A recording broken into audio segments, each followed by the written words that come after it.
guys, welcome back to my channel.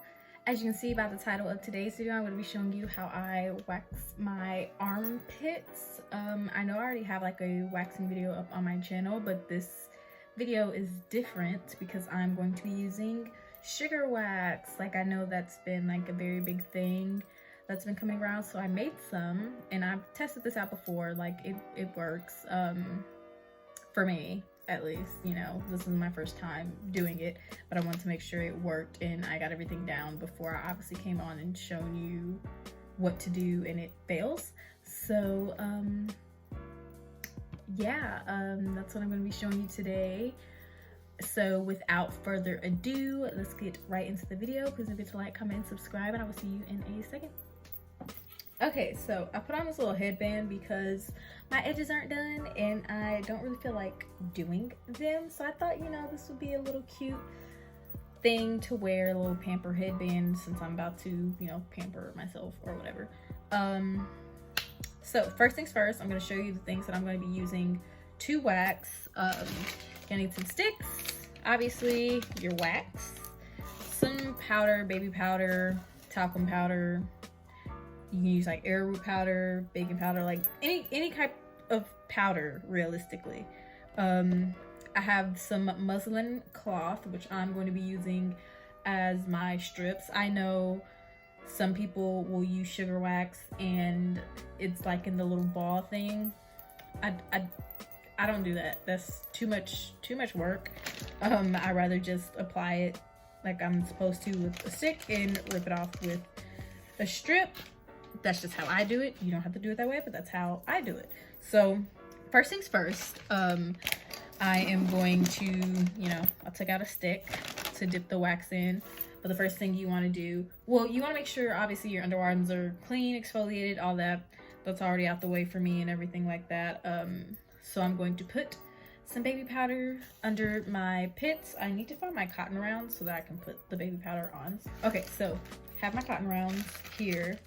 And I am just going to get one out, put the baby powder on, apply it under my arms and stuff.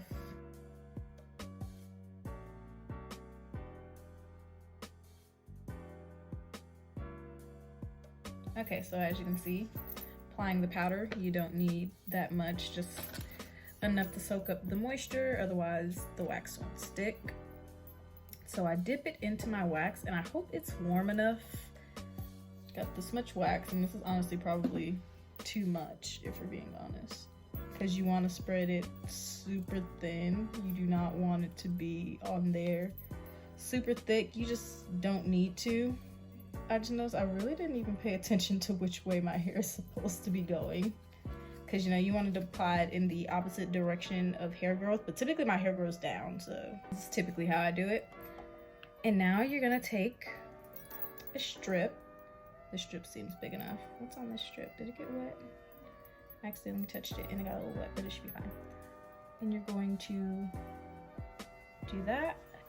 And now I'm just going to yank it up, pull it up. As you hold your skin tight, you really want to make sure you hold your skin tight.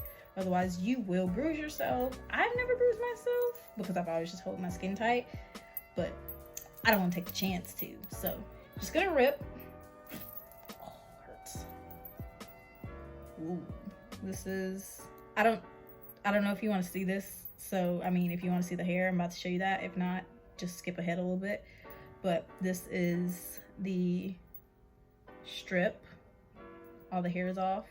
It's so crazy because it didn't look like I had this much hair. Even when I was looking at it, it didn't look like I had that much hair under my pit, because I really didn't have that much hair under there.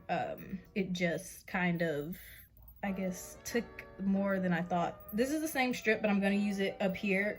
Since I applied it so thin, you're able to reuse the strip. Obviously, if you're like in a salon or something, don't do this, but since I'm at home, I'm able to, just to get off the little bit of wax that stayed up here and the little bit of hair that didn't come off. Boom, got it perfectly. 100% clear. I need to obviously wipe under my arms.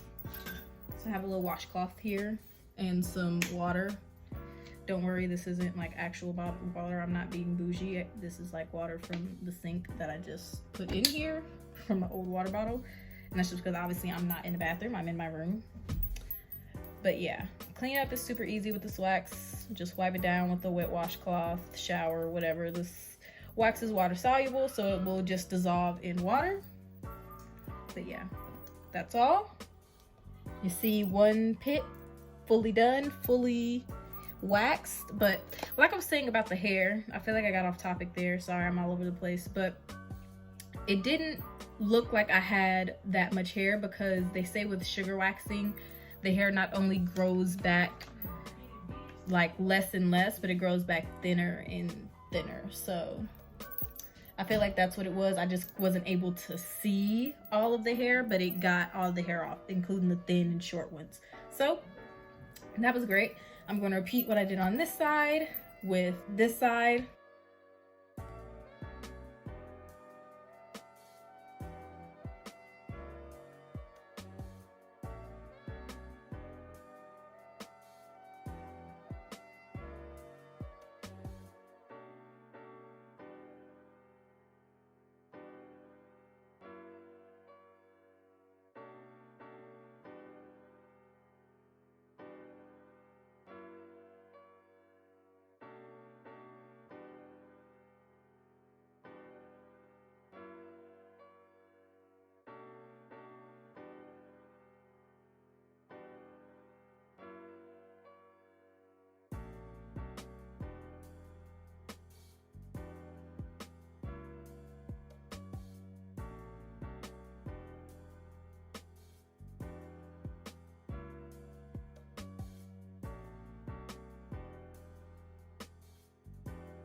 Alright, so I am back.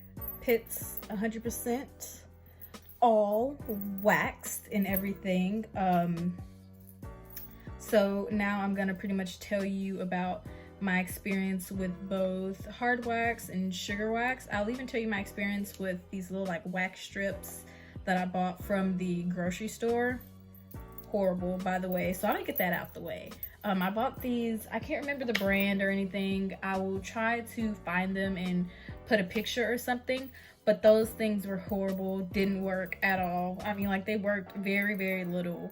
But as you can see, I have like little spots under my arm and stuff. Yeah, it's from that. It's from that, because that didn't do well at all. This is a birthmark. It's not from that. This is literally just a red birthmark. So don't think that was from that. But now on to the hard wax and sugar wax.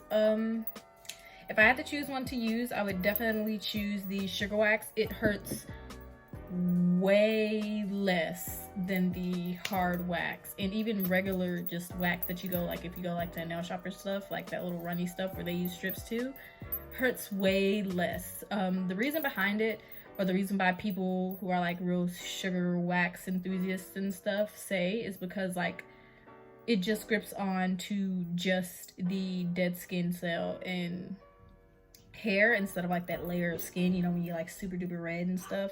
Yeah, it doesn't cling on to that, so it hurts way less because your skin isn't coming off with it. But yeah, I mean, I definitely prefer to use sugar wax. It's a little difficult to make.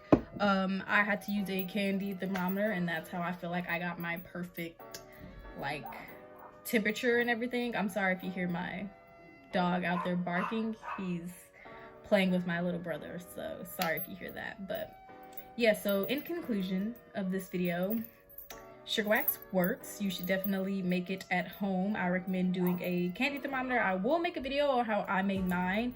I actually have one filmed, but I am debating on if I like it enough to post it or not, so I guess we'll see. Maybe it'll come out before this video just in case, but I, you know, really don't know until then. But without further ado, we have come to the end of today's video. Please don't forget to like, comment, subscribe, and I will see you next time. Bye.